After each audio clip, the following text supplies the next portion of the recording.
Shalom everybody, I'm Rolene Marks. This is the Israel Brief brought to you by Lay of the Land, where we take a look at those top stories making headlines every Monday to Thursday. And of course, our main story at the moment is Israel's war with Hamas.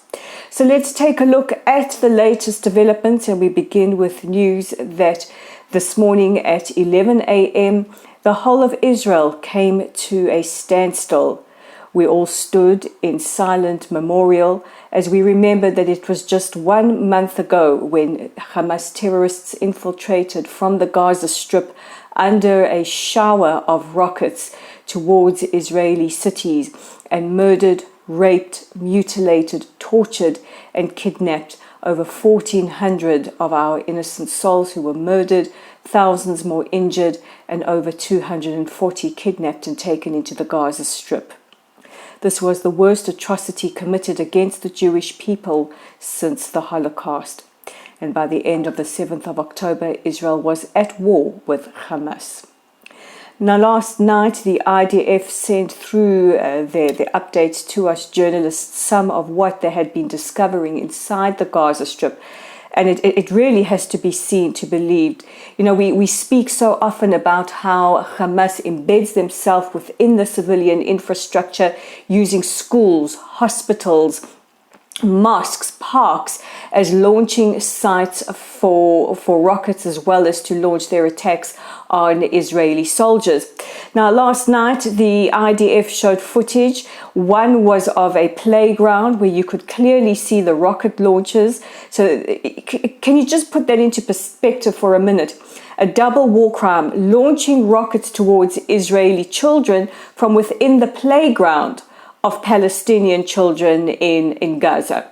They also showed us a scout hall. You could see on the walls the murals children had come to play, and a bank of at least 100 missile launchers. This is where children come to learn skills, learn to bond with each other, socialize, and in the middle of all of that is this horrific bank of rocket launchers, and rockets are still being launched towards Israeli cities. Not as much as they have been in the past weeks, I think, because of our ground offensive, but they are still being launched.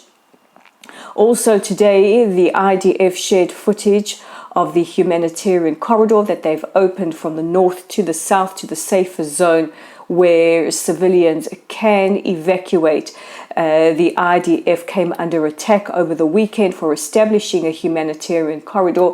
They've reopened that, and you could see Palestinians making their way down, some of them waving white flags. A woman was caught on film saying, they're shooting at us. She said, not the IDF. The IDF are not harming us in any way, but they are shooting towards us. They obviously being Hamas. So fighting is still underway in the Gaza Strip. It is intensifying as the IDF closes tighter and tighter on Gaza City into neighborhoods like Beit Hanun, which houses a myriad, kilometers and kilometers of subterranean terror tunnel. Some of you might even have seen the video that has been circulating, an interview with a Hamas official on Russia Today, where they ask him, why don't you provide shelters for your civilians? And he says, the shelters are for us, for Hamas. It's to protect us from the planes targeting us and killing us.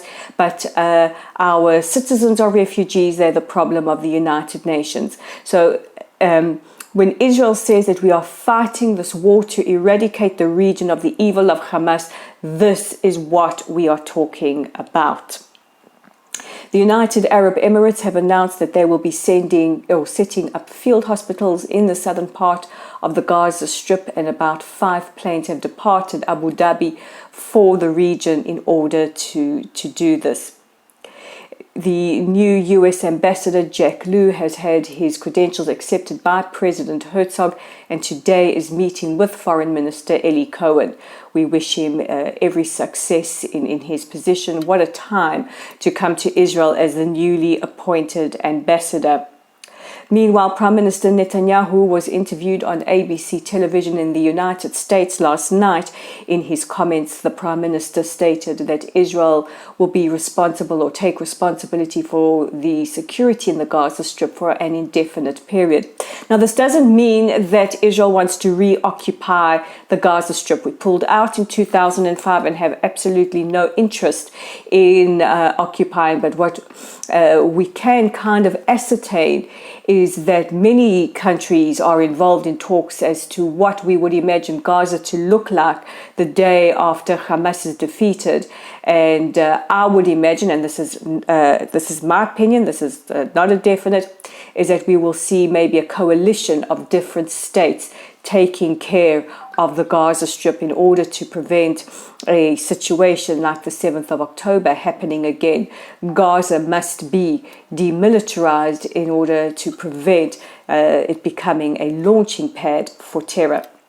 If I was negotiating, I would say that there needs to be some serious conditions and checks and balances on the educational material that the children of Gaza receive. President Herzog spoke to Piers Morgan on Piers Morgan Uncensored. It was quite an emotional interview to watch. In his interview, he took aim at people like Angelina Jolie and various others who he said haven't been inside the Gaza Strip, haven't been to Israel, have no idea of the situation on the ground, and reiterated Israel's abiding by international laws of armed conflict and our intention to help evacuate civilians from Gaza to safer areas. He was also asked about Queen Rania of Jordan, and the president, the consummate diplomat, was very, very careful. He said, he is aware of the restrictions of peace and kind of intimated he understands why she would say something like that, the delicate nature of internal politics in Jordan. But he also made a point of saying that Israel's fight against Hamas is not just for Israel, it's for the region. He spoke about the intention of jihadi groups like Hamas, Al-Qaeda, ISIS and others to set up a caliphate and want to rid the region and the world of Western values and progressive values. A very interesting interview. I really urge you to Google Piers Morgan Uncensored, the exclusive interview with President Herzog. And finally, we turn our attention to South Africa. Oh, South Africa. The South African government announced yesterday that they would be withdrawing their diplomats from Israel. Now, South Africa hasn't had an embassy in Israel since 2018, and rumor has it that the foreign minister, who has just been in Iran meeting with Al-Khamenei and has also spoken to Hamas leader Ismail Haniyeh, where she didn't ask for the return of the hostages, has faced an onslaught of international criticism, which could also seriously impact on South Africa's AGOA status. This is a prestigious treaty that they have with the United States. But she announced that there is a possibility of Israel's ambassador to South Africa being expelled. We wait to see whether or not this in fact will happen. And that brings me to the end of today's edition of the Israel Brief. Don't forget to check out our website at www.layoftheland.online. We've got so much coverage there. You don't want to miss it. Our YouTube channel is at the Israel Brief. Welcome, new subscribers. And let's get us to over 1,000, guys. So if you haven't already subscribed, hit that red subscribe button and share. Get your friends too as well. And we're on Facebook. Our community is at Lottle's site. And we're on X. I keep wanting to call it Twitter, but I know it's changed its name to X. And you can find us at Lay of the Land 5. I'm Relene Marks, and I'll get you again tomorrow for the Wednesday edition of the Israel Brief. Take care. Bye for now.